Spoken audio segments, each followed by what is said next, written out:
Pelajar bergerak berbagi untuk negeri, guru penggerak majukan pendidikan. Guru penggerak menghamba pada murid, kreatif rancang pembelajaran.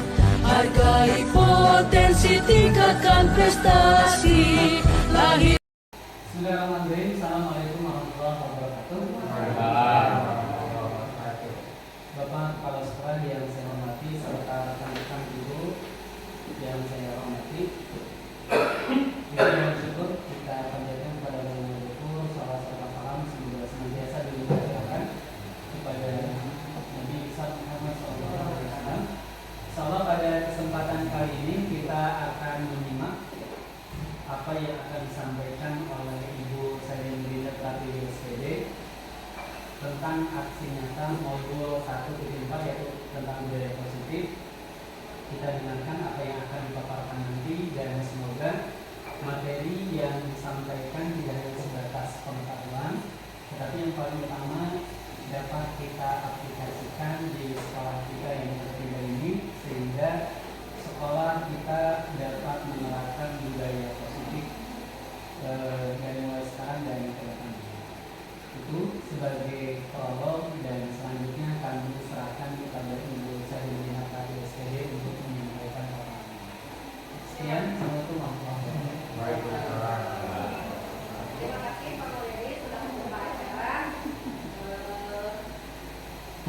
Bismillahirrahmanirrahim. Assalamualaikum warahmatullahi wabarakatuh. Waalaikumsalam. Alhamdulillah di hari ini, kesempatan ini kita bisa berkumpul bersama di ruangan ini untuk membahas modul 1.4 yaitu tentang budaya positif. Ya, apa sih budaya positif itu? Ada yang tahu? Budaya positif itu adalah keyakinan-keyakinan atau kebiasaan-kebiasaan yang ada di sekolah yang sudah dilakukan berulang-ulang di sekolah.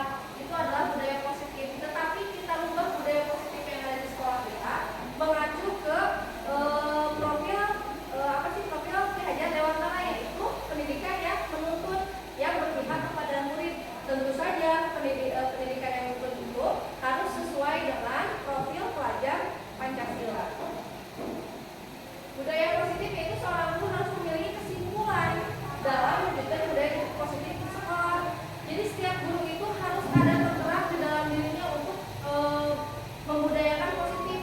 Contohnya kita di kelas kita sendiri, jangan dulu di sekolah, di kelas kita sendiri dulu kita bisa membudayakan budaya-budaya positif untuk siswa yang ada di kelas kita.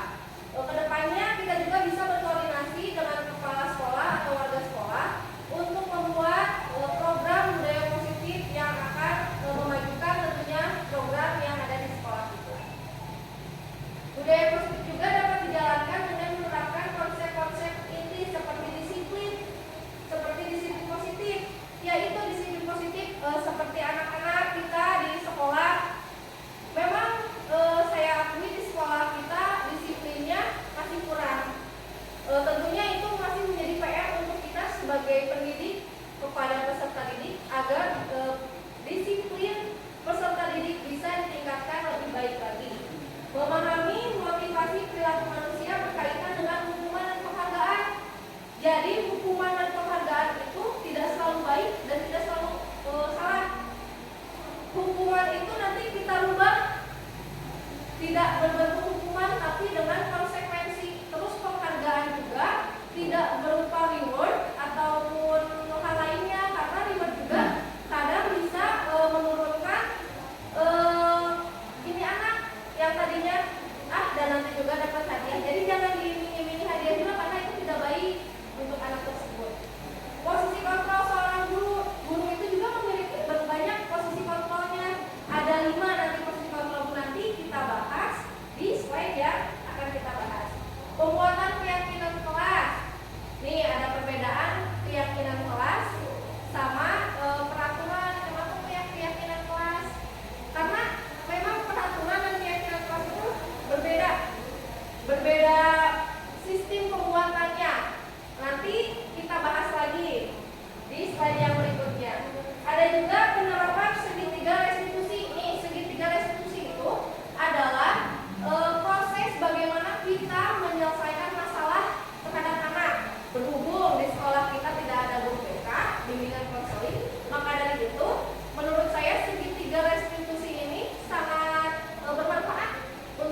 kontrol, nilai-nilai kebajikan, keyakinan kelas, segitiga restitusi, dan kebutuhan dasar manusia.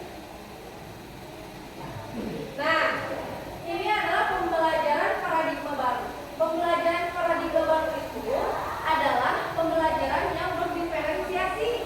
Tentunya harus sesuai dengan profil pelajar Pancasila. Ibu-ibu, kamu pada tahu kan lagu profil pelajar Pancasila? Coba kita nyanyikan dulu bareng-bareng. 1, 2, 3. Pelajar Pancasila beriman dan bertakwa pada Tuhan Yang Esa dan berakhlak mulia, berkebinekaan global, gotong royong mandiri, kreatif dan bernalar kritis. Oke, hebat. Ternyata ibu-ibu semua dan bapak tahu tentang profil pelajar Pancasila. Jangan hanya sebatas tahu lagunya dan isinya saja, tapi kita terapkan agar peserta didik kita bisa mempunyai nilai-nilai yang ada pada profil pelajar Pancasila.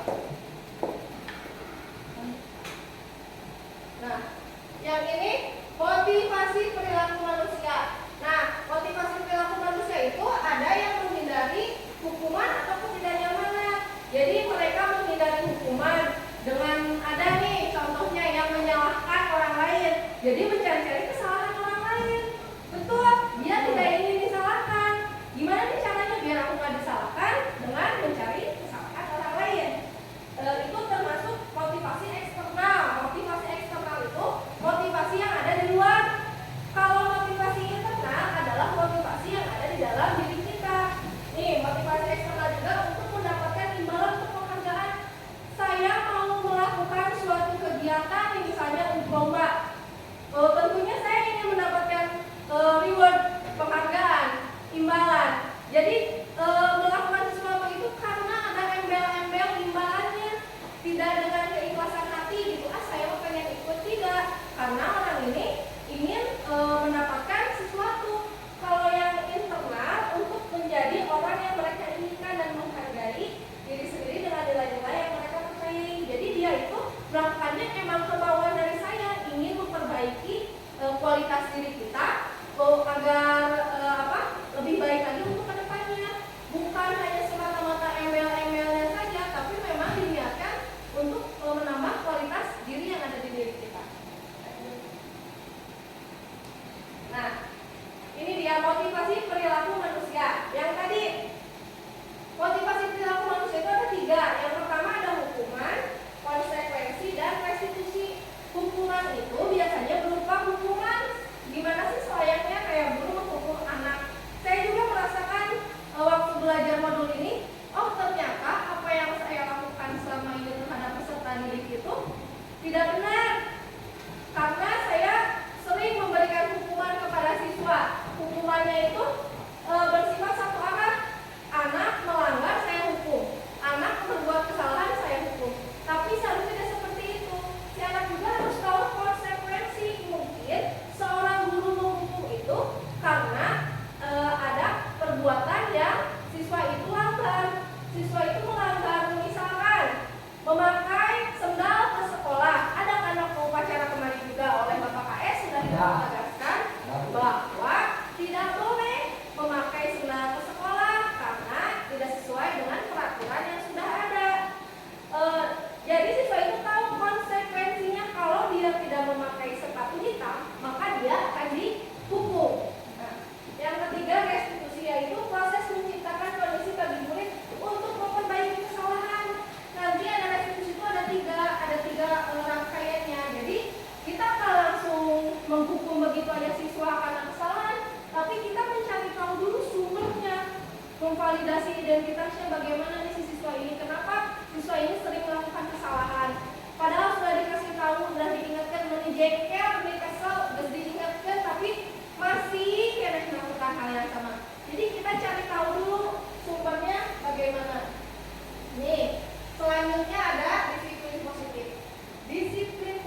jangan menyuruh siswa untuk bersikap atau berperilaku disiplin, tapi gurunya pun tidak seperti itu ya Bu. Iya. Misalkan Pak Yadi, kalau Pak Yadi pengen disiplin, Pak Yadi bakal kayak gimana? Datang lebih awal, Ya, memberi contoh kepada siswa. iya betul kata yang dikatakan oleh Pak Yadi. Kita sebagai guru harus mencontoh karena guru itu dibubu dan ditiru oleh siswanya. Jangan sampai apa yang kita lakukan akan menjadi bumerang di kedepannya. Misalnya, kenapa kamu tak? Ibu juga suka telat datangnya ke sekolah. Kenapa kamu tuh tidak mendengarkan ibu? Ibu aku juga kalau misalkan ngasih pendapat ke ibu nggak pernah didengar. Jadi jangan ada hal seperti itu. Yang kedua, disiplin positif merupakan salah satu cara penerapan disiplin yang bertujuan untuk menumbuhkan kesadaran serta memendayakan peserta didik tanpa imbalan, penghargaan, reward, ancaman atau hukuman. Jadi kita jangan memudayakan apa-apa dikasih reward, apa-apa dikasih hukuman atau ancaman. Kita rubah lagi budaya yang ada di kita biar tidak seperti itu. Anak itu jadi memiliki karakter sendiri, tidak harus ada sebuah penghargaannya. Jadi anaknya ada kemauan yang ada dalam dirinya, ada tumbuh kemauan. Yang ketiga, sebagai pendidik tujuan kita adalah menciptakan peserta didik yang memiliki disiplin diri sehingga berperilaku kepada nilai-nilai kebajikan universal dan memiliki motivasi intrinsik tadi. Motivasi intrinsik itu motivasi yang timbul di dalam diri siswa, tidak dari pengaruh luar ataupun dari manapun, tapi emang kemauan siswanya. Nah, ini dia posisi kontrol seorang guru. Kira-kira Bapak Ibu di sini suka bagaimana Pak anak kalau misalkan anak membuat kesalahan? Di sini itu kemarin saya belajar di modul 1.4 dan waktu karya kemarin saya di Lembang, saya memperagakan semua posisi kontrol ini.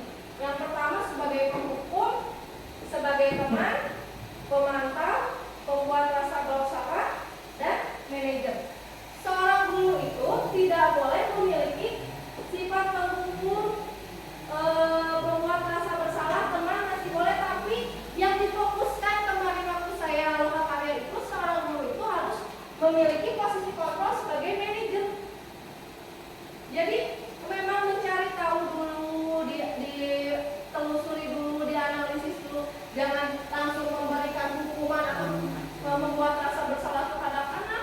Jadi ada bahasa gini, kamu teh tekanunya kak ibu teh ke sekolah. Nah misalkan kayak gitu, ibu teh kok buat rasa bersalah, jadi si anak teh merasa bersalah. Aduh tuh abis itu kemarin sudah berbuat kesalahan, kanunya si ibu jadi pikiran. Nah itu teh tidak baik ya. Sebagai teman, misalkan kalau sebagai teman itu kayak menyindir, bahasanya kita menggunakan bahasa teman sebaya. Kalau pemantau kita memberikan arahan kayak apa ya? Jadi dipantau, si anak itu bukan dipantau terus-menerus dipantau, tidak, tapi memberi clue ke anak kalau kamu melakukan kesalahan, nanti konsekuensi yang akan dapatkan seperti ini. Nah, itu disebut pemantau. Nah, konsep teori kontrol. Ilustrasi guru pengontrol murid. Ada ilustrasi bahwa titik berbuat bersalah mampu menguatkan karakter. Ilustrasi bahwa semua penguatan positif efektif dan bermanfaat. Yang keempat, ilustrasi bahwa semua orang dewasa berhak memaksa. Setuju nggak Bu? Emang semua orang dewasa itu berhak memaksa? Tidak juga harus memaksa anak. Anak juga berbeda-beda ya Bu. Ada yang dipaksa nurut, ada yang dipaksa nggak nurut. Berbeda-beda juga kan. Jadi kita harus mencari solusi, mencari tahu bagaimana biar si anaknya bisa lebih memposisikan diri. Nih, ini ada contoh penerapan posisi 5 posisi kontrol. Siswa tidak memakai atribut lengkap saat upacara bendera.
dia keyakinan kelas.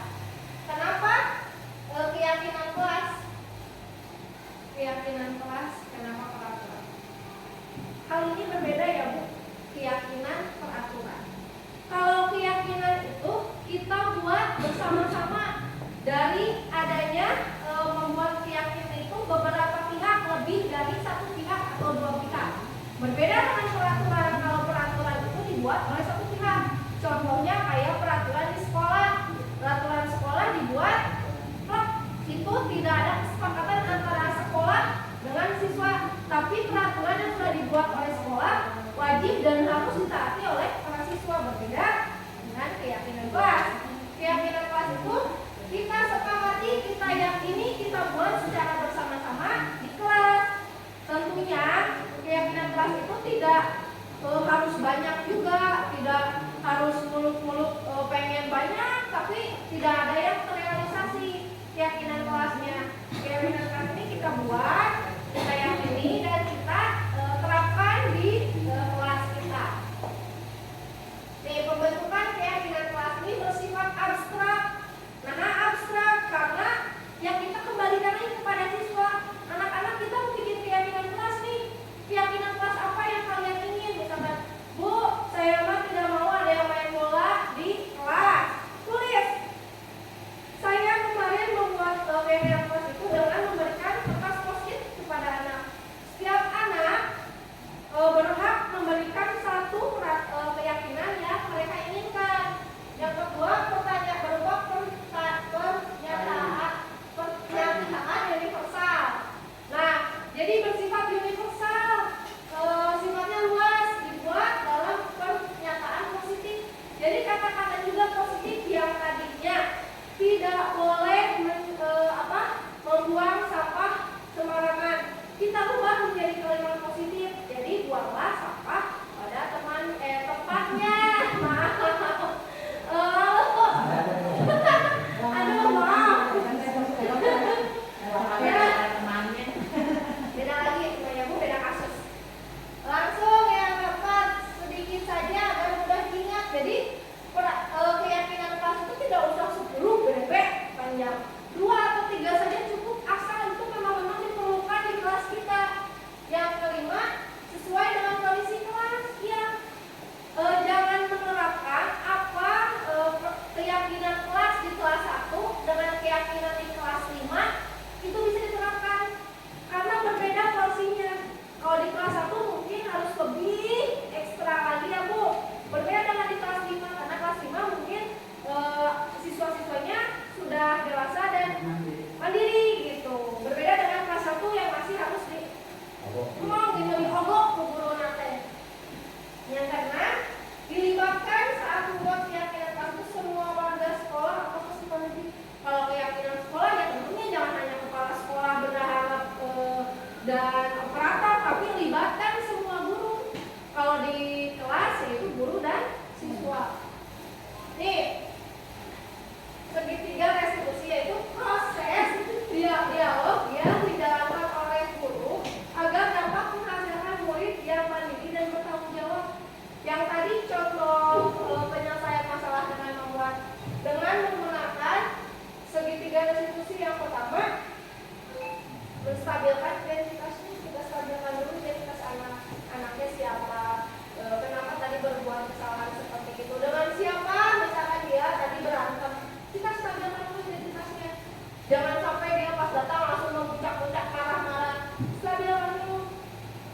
Sudah itu kita validasi tindakan yang salah. Kita tanya, tadinya kamu kunaon atau melakukan itu, misalkan konjok, kepikir berdarah, karena kamu kunaon untuk konjok si A, kepikir berdarah gitu.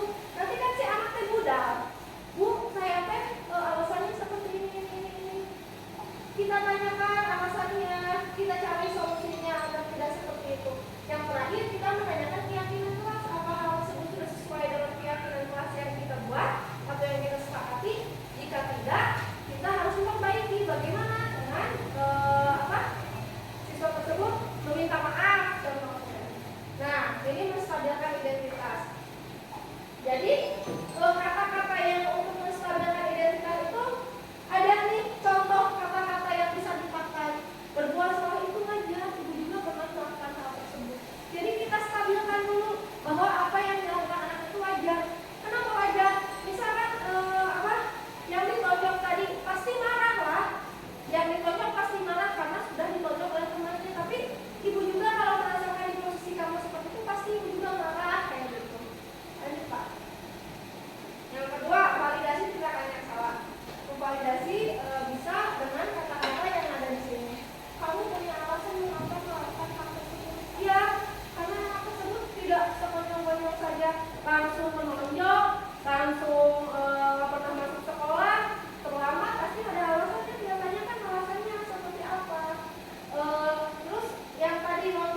bersama menjadi bagian dari kelompok. Yang ketiga ada penguasaan. Nih penguasaan, harga diri, keinginan untuk dianggap. Jadi si orang itu yang dianggap, yang diaku di sekolah teh misalkan lebih apa ya? Iya, lebih menonjol sih ini. Jadi semua kan harus berpihak sama dia, apa-apa harus sama dia, tidak memberikan kebebasan terhadap orang lain. Jadi kayak penindasan gitu ya Pak Bu. Ya, pengen selalu diakui, pengen selalu dengar kepada orang ngomong menidakkan, menitulkan, wah pokoknya. Yang keempat itu kebebasan. Nah ini yang diharapkan mandiri, memiliki pilihan. Jadi kita mau apa-apa teh, kumaha orang we, teu kudu dipatok kudu kieu, mencoba hal-hal baru, mampu mengendalikan arah diri. Jadi arah diri kita tuh mau baik atau ke buruk gitu. Ibaratnya kalau ke baik berarti kita harus seperti ini, kalau ke buruk ya tong diturutan, buruk mah tinggalkeun we, bebaturan kitu mah. Mantap ke, cuma yang kelima yaitu kesenangan. Ya, curhat sedikit. Kesenangan yaitu bermain, humor dengan rekan sejawat kan seru ya Pak. Apalagi tentang masalah yang sedang trending di dunia maya, misalnya ngomongin apa, ngomongin itu, ini tentunya humor juga harus yang bermanfaat. Antusias terhadap apa yang dibuat. Nih kayak gini, guru-guru di sini antusias sekali mengikuti diseminasi yang saya berikan. Tertawa bersama-sama, jadi senang, suasana belajarnya tidak membosankan. Lalu ada kebutuhan dasar manusia, yaitu sesuatu yang kita lakukan untuk mendapatkan apa yang kita lakukan menjadi tujuan tertentu. Dan semua usaha terbaik yang kita lakukan adalah dalam rangka agar kebutuhan dasar kita terpenuhi dengan baik. Jadi ibu menilai seseorang itu tidak boleh sama. Mungkin siswa ini melakukan kesalahan itu mungkin ada kebutuhan dasar yang memang dia kurang, kayak seperti kasih sayang misalkan. Si anak itu mencari-cari perhatian kepada gurunya atau mencari apa gitu. Kita telusuri, oh mungkin itu yang si siswa itu butuhkan. Nah mungkin cukup sekian presentasi dari saya. Ya, apabila ada yang bertanya, boleh 2 pertanyaan aja. Pertanyaan yang pertama nih, yang saya sampaikan di salah satu slide dikatakan bahwa paradigma baru dalam pembelajaran itu diantaranya adalah berdiferensiasi. Yang ingin saya ketahui, nah diferensiasi itu apa saja yang harus kita diferensikan? Bisa. Terima kasih. Berdiferensiasi dalam pembelajaran. Contohnya ya hal baru kita juga tentu harus mengikuti zamannya mungkin ya Pak. Karena kan sekarang itu zaman modernisasi. Berbeda dengan pembelajaran di zaman dahulu waktu saya sekolah, berbeda tentunya. Yang mana guru ngalungkan spidol teh sudah biasa. Kalau sekarang kan itu tidak boleh. Ada undang-undang yang salah, ada yang sampai dipenjarakan, dilaporkan oleh orang tua tersebut karena merasa kok mendidik sampai seperti ini, padahal itu adalah suatu proses kalau menurut saya. Tentu kalau di dalam pembelajaran bisa juga kita dengan melakukan berbagai pembelajaran yang menggunakan berbasis IT. Tidak hanya muluk-muluk buku terus yang tadinya teacher center kita ubah menjadi student center. Jangan guru tuh memperhatikan anak tuh perhatikan guru terus, tapi kita ubah menjadi student center. Pembelajarannya misalkan agar tidak membosankan, kita bisa menggunakan games anak gimana Bu? Misalkan pengen yang rame, bisa dengan menggunakan aplikasi quiz bisa diterapkan. Tapi Bu gimana kalau di SD misalkan aplikasi quiz kan misalnya harus menggunakan aplikasi handphone ya, kita bisa menggunakan aplikasi HP kita aja sebagai gurunya. Jadi kita di sini sebagai kayak bukan moderator apa tuh ya? Bukan, jadi yang server belajarnya oleh anak-anak. Kita tampilkan aplikasi quiz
kepada Ibu Sari yang sudah menyampaikan pemaparannya. Sekali lagi mudah-mudahan apa yang disampaikan bermanfaat bagi kita, bisa kita aplikasikan di desa kita tahun ini dan bisa membawa budaya positif yang bagus bagi sekolah kita. Kita tutup acara pada hari ini dengan kata Assalamualaikum warahmatullahi wabarakatuh.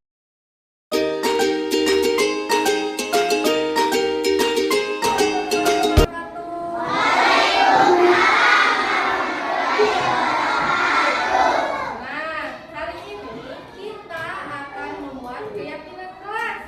Kamu tahu keyakinan kelas itu apa? Tahu. Keyakinan kelas itu hal-hal yang harus kita sepakati agar tidak boleh dilanggar. Tidak boleh dilanggar selama berada di dalam kelas.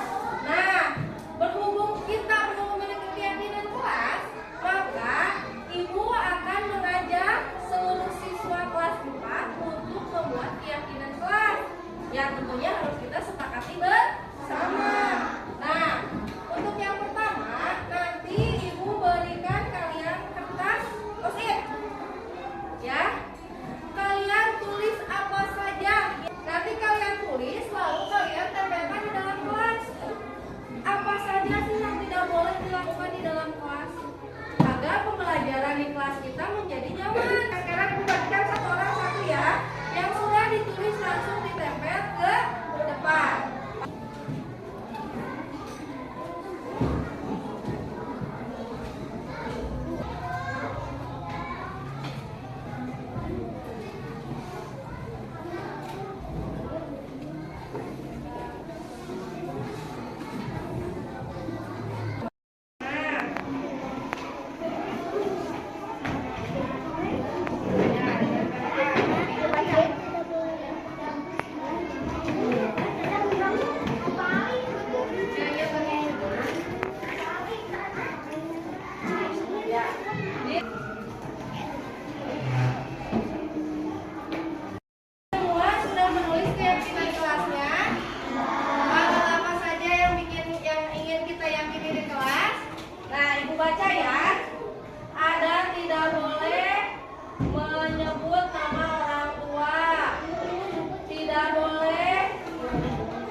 Yang kedua, sopan santun coba tulis ditempel di amping ini. Ya.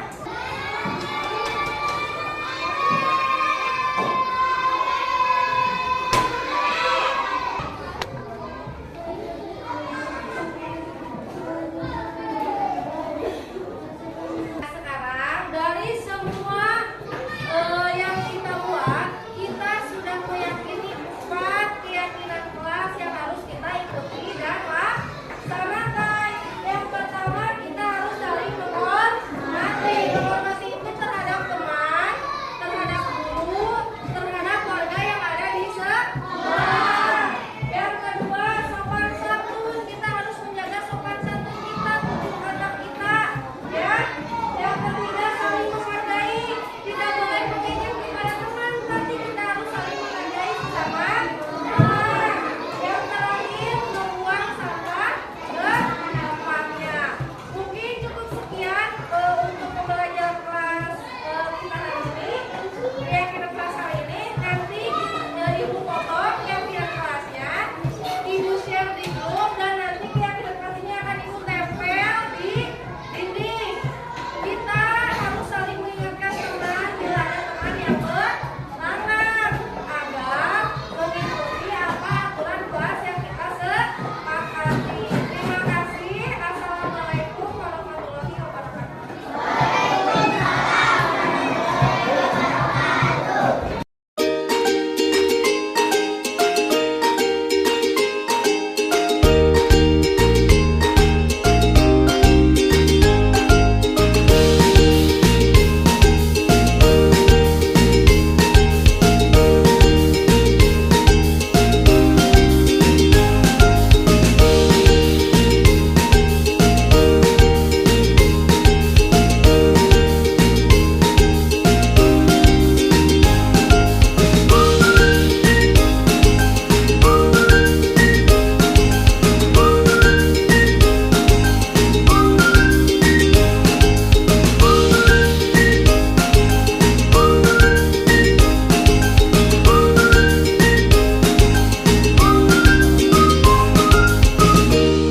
menjadi guru Mapel PABP di SDN Citaharja.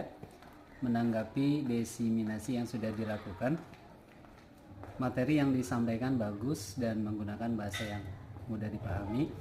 Kemudian itu juga bermanfaat untuk peningkatan budaya positif khususnya di SD Citaharja. Kemudian juga bisa merubah pola yang selama ini dilakukan. Guru bisa beranjak dari yang asalnya penghukuman menjadi konsekuensi dan restitusi. Guru juga nanti di dalam membudayakan budaya positif ini bisa berpindah dari penghukum, dari pembuat rasa bersalah menjadi teman, menjadi pemantau, dan menjadi manajer. Itu saja yang bisa saya sampaikan. Terima kasih. Assalamualaikum warahmatullahi wabarakatuh. Assalamualaikum, nama aku Najril, kelas 4. Saya sangat senang membuat keyakinan kelas bersama Bu Seli. Keyakinan kelas sangat penting agar kita lebih disiplin. Assalamualaikum, namaku Sofwa, kelas 4. Saya sangat senang membuat keyakinan kelas bersama Ibu Seli. Keyakinan kelas sangat penting agar membuat kita bertanggung jawab. Terima kasih.